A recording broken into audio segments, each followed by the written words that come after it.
Hi guys, welcome back to the next part of notes. Today we're going to talk about molar mass. Molar mass is the mass of 1 mole of a substance. Um, and it's really easy to find molar masses of individual elements because it's actually the same as the atomic mass but with different units. When we find atomic masses, for carbon, for example, is 12.011 AMUs. That's the mass of one atom in atomic mass units, which is a really, really small unit of mass.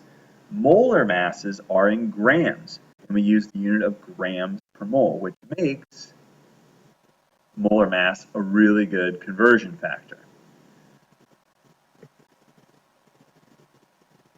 All right, Mr. Granger just walked in and was looming. So let me show you how to find the molar mass of compounds. Finding the molar mass of elements is easy because you just look on the periodic table. Finding the molar mass of compounds is almost as easy, but there's a little addition.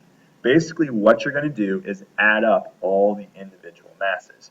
And I like to make a little kind of like, not a grid, but I like to make a little like collection of the atoms that I have. So for water, you have hydrogen, you have oxygen. Well, how many hydrogens? You have 2. How many oxygens? You have 1. And then I multiply across by the molar mass, which I get off the periodic table. And you are going to round all molar masses to the 10th place, the 10th place, the 10th place. If you do not do this on a test or a quiz, I will mark off. Listen to me.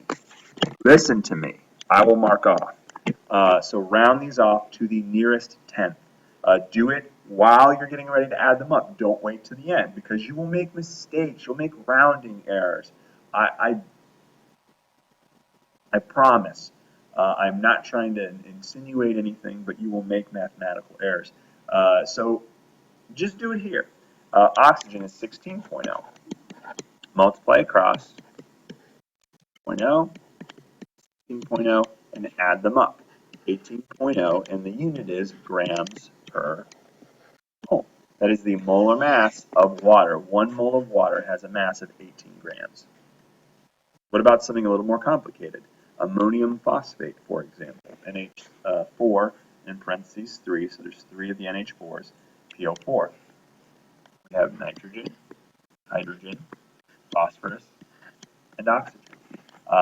And I have 3 nitrogens, I have 12 hydrogens, I have 1 phosphorus, and I have 4 oxygens. And then I'm going to multiply across using my periodic table. 14.0, 1.0, phosphorus is 31.0, and oxygen is 16.0. Multiply across, and we get 42.0. 12.0, 31.0, and 64.0, and then add these up, and 2 and 2 is 4, this one is 5, 9, 5, 8, 149.0 grams per mole is the molar mass. And that is pretty much how you calculate a molar mass. Again, you're just adding up the individual atomic masses, but when you get them off the periodic table for moles, we call them a molar mass, and the units are grams and not AMUs. So when you're finding atomic mass, AMUs. When you're finding molar mass, grams per mole. We can also use molar mass as a conversion factor. So let's take a look at this example here. Convert 11.5 grams of ethanol into moles. My starting point, 11.5 grams ethanol. And I'm going to convert that into moles. The units for molar mass are grams per mole. So I can calculate the molar mass of ethanol. I've got carbon, hydrogen, and oxygen. 2 carbons, 6 hydrogens, 1 oxygen. Multiply by 12.0, 1.0, and 16.0. And we should get 24.0, 17.0 and 16.0. Add all those up. We get 46.0, and again, grams per mole is the molar mass. Now, I've just got my conversion factor. Now I need to use it. So 46.0 grams. Why do I put 46.0 grams on the bottom? Because I want grams to cancel out.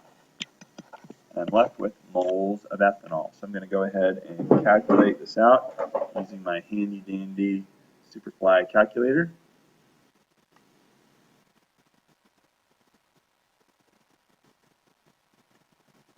And I get 0.25.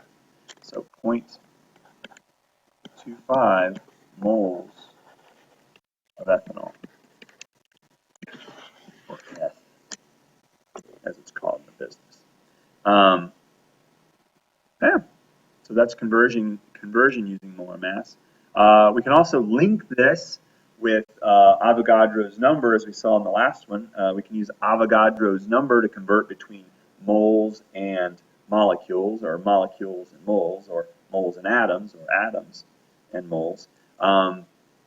We can actually link a couple conversions together to go from molecules to moles to grams, or from grams to moles to molecules. So let's go ahead and try one of those out. Convert 1.20 times 10 to the 25th molecules of NH3 to moles and then to grams. 1.20 times 10 to the 25th molecules. So nicely there. Convert that to moles. The conversion factor is going to be Avogadro's number. That's what we use, 6.02. 4 times 10 to the 23rd molecules for 1 mole. And then finally, to grams, we need the molar mass of NH3. Nitrogen, hydrogen, we've got 1 of these, 3 of these. Nitrogen is 14.0, hydrogen is 1.0, and we should get 17.0 grams per mole. And that, I don't know why I'm circling this one finally, 17.0 grams. And I put that on top because I want my 1 mole to go on the bottom. Right? Molecules is gone, moles is gone, and I'm left in grams, which is the unit I want. So I'm going to go ahead and plug this in. 1.2 times 10 to the 25th times 17. Divide that by 6.024 times 10 to the 23rd. And I get about 338.6, or 3 sig figs, so 339. About 339 grams of ammonia. All right, and again, this is dimensional analysis that we've been doing. We're just using some units now that are a little different, like molecules and using molar mass. But it's really no different than the dimensional analysis that we've been doing. So let's go ahead and we'll talk about molar volume in the next chunk of notes. Thanks for watching and have a good afternoon.